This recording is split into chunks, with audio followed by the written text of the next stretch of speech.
تو کموڈ میں ایک بہت بڑا سانپ دیکھا۔ سردار مارے گھبراہٹ کے سانپ سے بولا، سانپ جی پہلے آپ کر لو، میری تو ڈر کے مارے شلوار میں ہی نکل گئی ہے۔ اتوار کی صبح 7 بجے کراچی پولیس کے ایمرجنسی نمبر 15 پر ایک لڑکی کی کال آئی۔ آپریٹر جی بولیے۔ لڑکی کیا آپ کا برنس روڈ والا سی سی ٹی وی کیمرہ کام کر رہا ہے؟ آپریٹر جی محترمہ، میرے مانیٹر پر شو ہو رہا ہے کہ وہاں کا کیمرہ بالکل صحیح کام کر رہا ہے، آپ بتائیے کیا کام ہے؟ لڑکی بولی، پلیز مجھے دیکھ کر بتا دیجئے کہ حلوہ پوری والی دکان کھل گئی ہے کہ نہیں۔ ایک امریکن نے مجھ سے پوچھا کہ آپ کتنے بہن بھائی ہو؟ میں نے کہا 4۔ اور تم لوگ؟ امریکن بولا، میرا کوئی بھائی یا بہن نہیں، لیکن میری پہلی امی سے 4 ابو ہیں اور پہلے ابو سے 6 امیاں ہیں۔ شیخ کے گھر مہمان آ گئے۔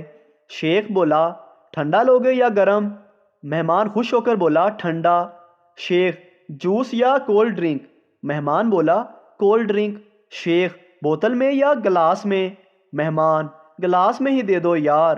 شیخ سادہ گلاس میں یا ڈیزائن والے گلاس میں؟ مہمان تنگ آ کر بولا، ڈیزائن والے گلاس میں دے دو بھائی۔ شیخ سوری یار، ہمارے گھر ڈیزائن والا گلاس نہیں ہے۔ ایک صاحب کے گھر چور گھس آیا۔ انہوں نے بڑی ہوشیاری سے کام لیتے ہوئے چور کی کن پٹی پر پستول رکھا اور ہاتھ اوپر کروایا، منہ دیوار کی طرف کروا کے کھڑا کر دیا۔ اب سوچنے لگا کہ شور مچا کے محلے والوں کو بلایا جائے یا فون پر پولیس کو اطلاع دی جائے۔ اسی دوران میں پپو پانی کا گلاس ہاتھ میں لیے ہوئے دوڑتا ہوا آیا اور کہنے لگا، ابو ابو پستول میں پانی بھر لیں، یہ پانی کے بغیر نہیں چلتا۔ بیوی، آپ کے دوست نے آپ کو بیوی کے جنازے پر بلایا ہے، آپ جا کیوں نہیں رہے؟ شوہر، مجھے جاتے ہوئے شرم آ رہی ہے۔ بیوی، ارے شرم کیوں آ رہی ہے؟ شوہر، وہ مجھے اپنی چوتھی بیوی کے جنازے پر بلا رہا ہے اور میں نے اسے آج تک ایک بار بھی نہیں بلایا۔ بیوی نے کال کر کے اپنے شوہر سے کہا کہ آ کر مجھے اپنی امی کے گھر سے لے جائیں۔ شوہر، ابھی 2 دن پہلے ہی تمہیں وہاں چھوڑ کر آیا ہوں، تھوڑے دن اور رہ لو۔ بیوی بولی، نہیں بس آپ مجھے لے جائیں۔ شوہر اکتائے ہوئے لہجے میں بولا، آخر وہاں مسئلہ کیا ہے تمہیں؟ بیوی بولی، دیکھیں جی، میں نے امی ابو سے بھی لڑ کر دیکھ لیا، بھائی بھابھیوں سے بھی لڑ کے دیکھ لیا، حتیٰ کہ ہمسایوں سے بھی لڑ کے دیکھ لیا، پر جو مزہ آپ سے لڑ جھگڑ کر آتا ہے وہ مجھے یہاں نہیں آیا، اسی لیے مجھے لے جائیں۔ ایک بچہ ٹرین سے کھیل رہا تھا اور کہہ رہا تھا کہ جس کتے کو چڑھنا ہے چڑھ جائے اور جس کمینے کو اترنا ہے اتر جائے۔ یہ دیکھ کر اس کے انکل نے ٹرین لے کر رکھ دی اور کہا کہ گالیاں نہیں دیتے۔ کچھ دیر دیکھا بچہ خاموش ہو گیا تو اس کو ٹرین واپس کر دی۔ اس کے بعد بچہ کہنے لگا، جس کو چڑھنا ہے چڑھ جائے، جس کو اترنا ہے اتر جائے، ٹرین پہلے ہی ایک کنجر کی وجہ سے لیٹ ہو چکی ہے۔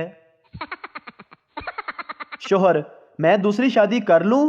بیوی، کر لو۔ شوہر، اجازت ہے؟ بیوی، ہاں بالکل۔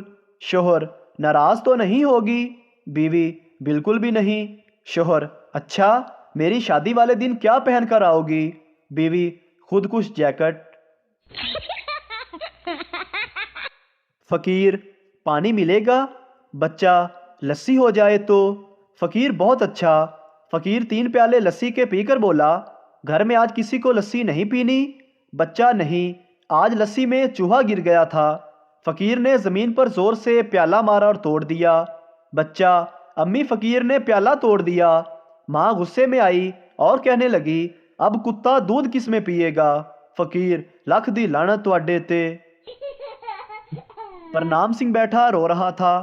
ایک دوست نے رونے کی وجہ پوچھی تو سردار جی کہنے لگے، بھائیا میری ماں مر گئی ہے، عہدے غم وچ رو رہا واں۔ دوست نے تعزیت کی اور چلا گیا۔ 2 دن بعد اس نے دیکھا کہ پرنام سنگھ بیٹھا پھر رو رہا ہے۔ دوست نے دوبارہ رونے کی وجہ پوچھی تو سردار جی نے کہا، بھائیا اج میرے وڈے بھرا دا فون آیا سی، اودی ماں بھی مر گئی ہے، اج عہدے غم وچ رو رہا واں۔ شیخ کے گھر بیٹا پیدا ہوا۔ بیگم نے کہا امام مسجد کو بلا لاؤ، بچے کے کان میں اذان دینی ہے۔ شیخ کو کرنٹ پڑ گیا کہ مولوی کو 100-200 روپے دینے پڑیں گے۔ 100 عذر تراشا، پھر کہنے لگا اذان تو میں بھی دے سکتا ہوں۔ بیگم نے کہا ٹھیک ہے، دے دو اذان۔ شیخ بچے کے کان کے قریب منہ لے جا کر بولا ککڑوں کڑوں۔